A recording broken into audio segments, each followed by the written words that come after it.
Okay, so today we're going to be looking at the stomach. Um, so today we're going to be looking at the stomach, specifically the anatomy and physiology. The anatomy and physiology of the stomach. So let's begin by drawing out a stomach here. So the overall outline of the stomach is, you get something like that.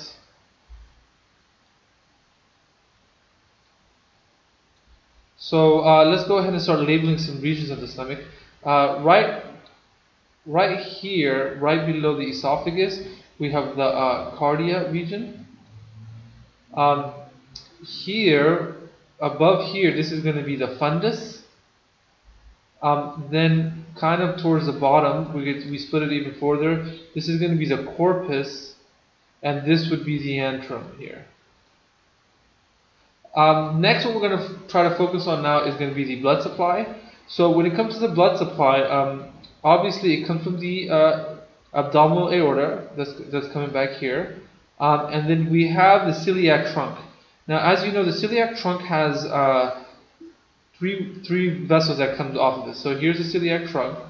Looks like that. The first vessel is going to be the left gastric. So left gastric goes up to the esophagus and then continues down the lower curvature of the stomach. So that's going to be the left gastric. Actually, so that's going to be the left gastric.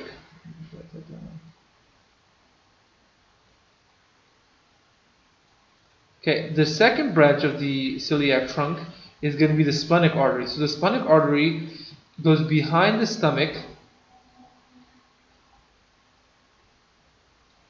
and is going to end up at the spleen. So this is the this is the splenic artery. Now, a splenic artery does have a branch which goes up to the fundus. And sorry about that, I don't know what happened there. Okay, so this is the short gastric artery. Now, the splenic artery and the short gastric artery do go through some ligaments. So the splenic artery goes through the splenorenal ligaments,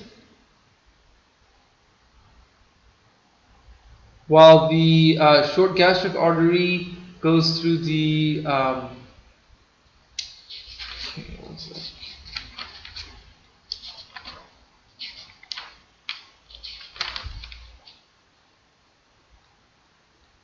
gastrosplenic ligament.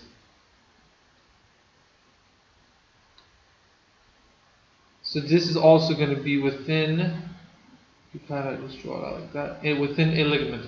Now, if you have any blockage in the splenic artery, there is no anastomosis with the short gastric, so this place will not get any blood supply.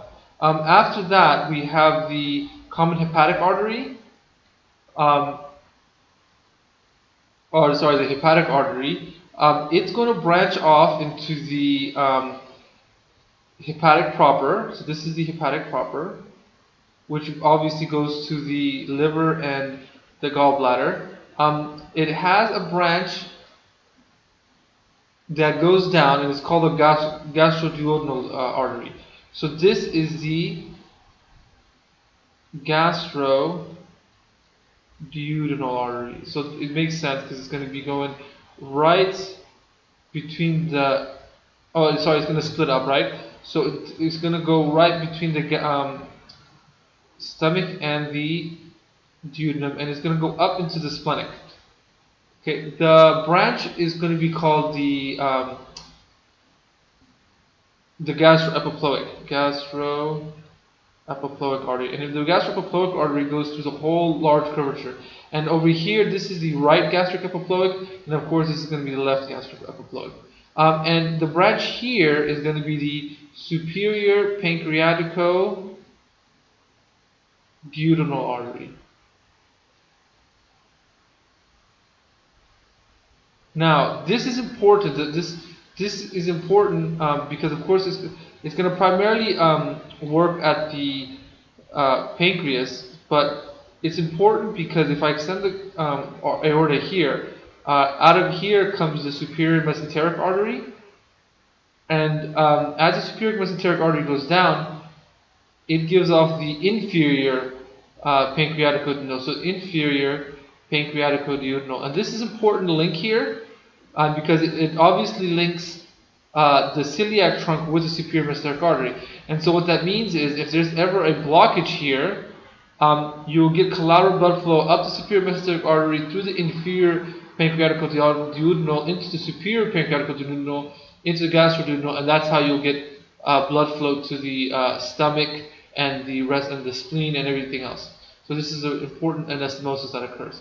And finally, we're going to have the right gastric artery, which comes off of the hepatic artery, and it goes into the left gastric artery. So that was a quick look at the blood supply there. Now let's kind of look at where you find different cells. So of course this is lined with many cells here, so, and it's important when we're talking about some of the physiology that you know where these cells, where most cells are found. So okay, so in the corpus, we primarily have the parietal cells, which secrete hydrochloric acid, and we have chief cells, which secrete pepsinogen, which breaks down peptides after it's activated, and intrinsic factors, which is necessary for binding to B12 and absorbing that in the ileus. We also have, so these are only confined to the corpus. Then we have the G cells in the antrum, which secrete gastrin, which among other things can activate parietal cells. Also we have ECL cells, which is enterochromaffin-like cells, which secrete histamine, and they also activate the parietal cells, and gastrin itself activates the histamine cells as well. Other cells that you have throughout the whole thing is going to be mucus cells, which secrete mucus. You also have D cells, which release somatostatin as well. So that's pretty much overall the anatomy of the stomach. What we're going to look at now is how these various secretions are well, actually, what we're going to first look at is going to be is acid secretion. So how is it that the cells in the stomach secrete acid? Now, so we have a pump here and a channel here. We have another pump here. And then we have a regulatory factor here, a regulatory factor here, and then we have another regulatory factor, another regulatory factor, a third regulatory factor, and one channel here. So the primary pump that we're going to be looking at that actually produces the proton, the pump produces the acidic environment, is going to be the hydrogen potassium pump.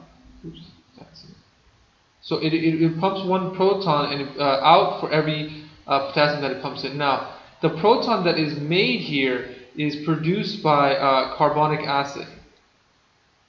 And so the carbonic acid gets splits up into H plus and it splits up into bicarbonate.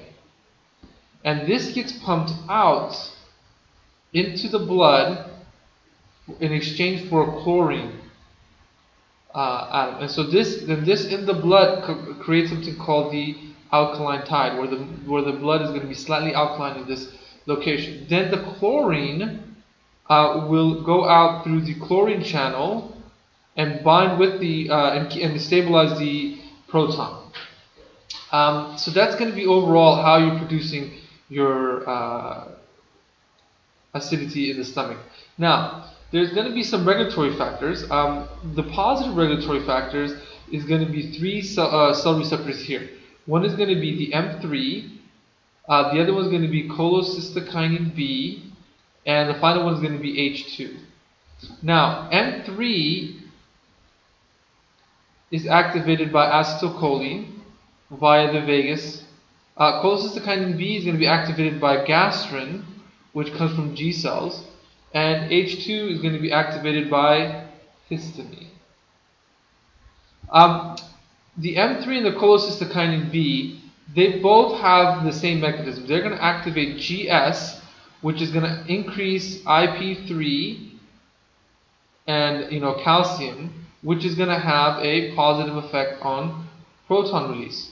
The H2 receptor is going to increase cyclic AMP, which is going to have a positive impact on the proton pump. Now, we do have some negative regulatory factors. In particular, we have the prostaglandin receptor and the somatostatin receptor. And obviously, that's what they get activated by. They're going to activate the GI cell, and it's going to block cyclic AMP. So if you decrease cyclic AMP, you're inadvertently going to decrease proton pumping. Okay, so now let's look at how all these different stages of release. So we're going to look at the regulation. So it's divided into 3 phases. The cephalic phase, which is before you've eaten. We have the gastric phase, is when the food is in the stomach. And then we have the intestinal phase, is when the food has left the stomach and is in the duodenum of the intestine. So cephalic phase, how is it activated? It's going to be activated by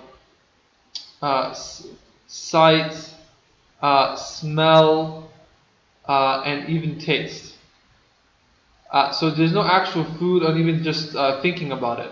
There's no actual food, it's just kind of before the food. And so just really quickly to show how it's regulated, within the stomach we have the parietal cells in the corpus, and we have the G cells in the antrum. Now, we have something called the dorsal vagal complex, which is monitoring the food aspects. Now, what happens is when the dorsal vagal complex gets activated either by thought or any of these above, it's going to send a signal down the vagus nerve to the parietal cell, releasing acetylcholine, activating the parietal cell to release protons. It's also going to release GRP to the G cells, which will then release gastrin, which can then activate by the cholecystokinin B cells. And so this is how you get increased production just by merely thinking of food. Now, once you actually eat the food, this is going to cause dilation or distension of the stomach. Peptides are obviously going to be there, and as the peptides are being broken down by the acid, we're going to get an increase in pH. All of these will activate the gastric phase. And so if we draw it out, let's draw right here.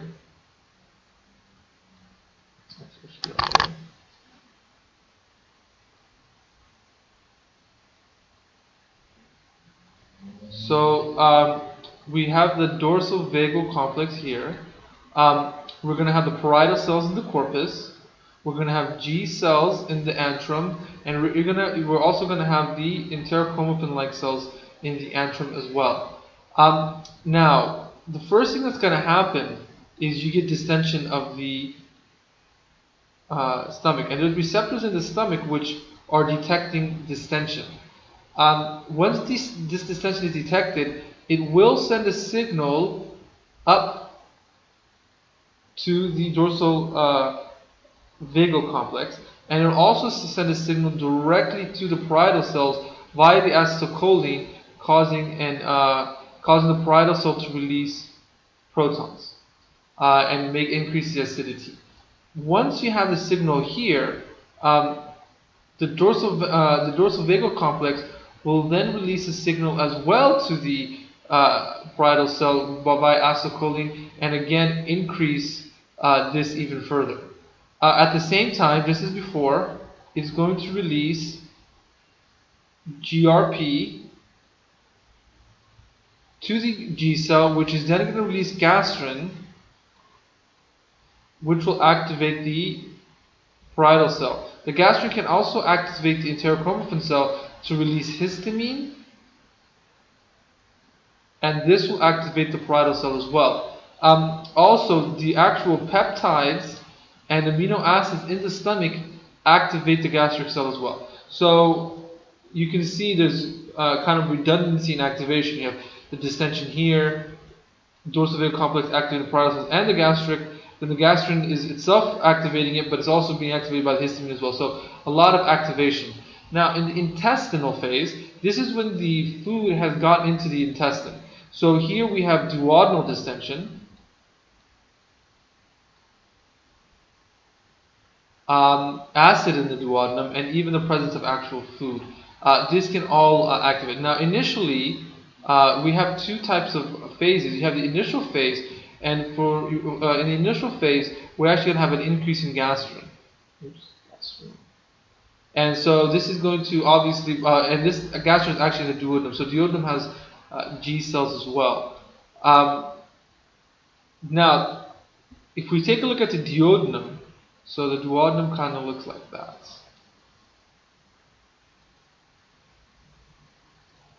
Now the duodenum has obviously the pancreas coming over here, right? And you know the gallbladder coming there, and they're both, the gallbladder and the pancreas are secreting into the duodenum. Within the duodenum, you have many cells lining the duodenum. And we're going to look at these cells one by one just to see what they do. One of the cells is called the eye cell. So this is an eye cell. Eye cells secrete cholecystokinin into the duodenum. It's activated primarily, actually all of them are activated primarily by fats and amino acids. So anytime there's fat and amino acid in here, it's going to activate all the cells that we're going to talk about right now. Now, one of the things it does is it preps up all the hormones. So the cholecystokinin activates the pancreas to start secreting lipases and other hormones. It's going to activate the gallbladder as well and the biliary to start secreting all of its all the bile, and it's going to activate the sphincter of Oddi, so that it opens and everything from here can drain into here. At the same time, is going to inactivate the gastric motility. So that way it gives it time for all the food to digest. So the way I think of cholecystokinin is that it's a duodenal digestion hormone, because you're increasing all the hormones related to digestion, and you're decreasing how much chyme is coming through the duodenum, so you have time to break down all that food. The next cell that we're going to take a look at is going to be the S cell. The S cell secretes secretin. The way I look at secretin is going to be the acidity cell. So what it'll do is it's going to block acid secretion, and at the same time it activates. Sorry, that should be green. At the same time, it's going to activate the pancreas to increase production of bicarbonate. And if you remember, this is also done by the Brenner's gland as well. And it's going to, just like the eye cell, it's going to increase bile production, and that helps dilute some of the acidity. Finally, the last cell that we're looking at in the duodenum is going to be the K cell. This is kind of the glucose regulator cell. It does help in decreasing acidity, but it also works on the pancreas to increase the insulin.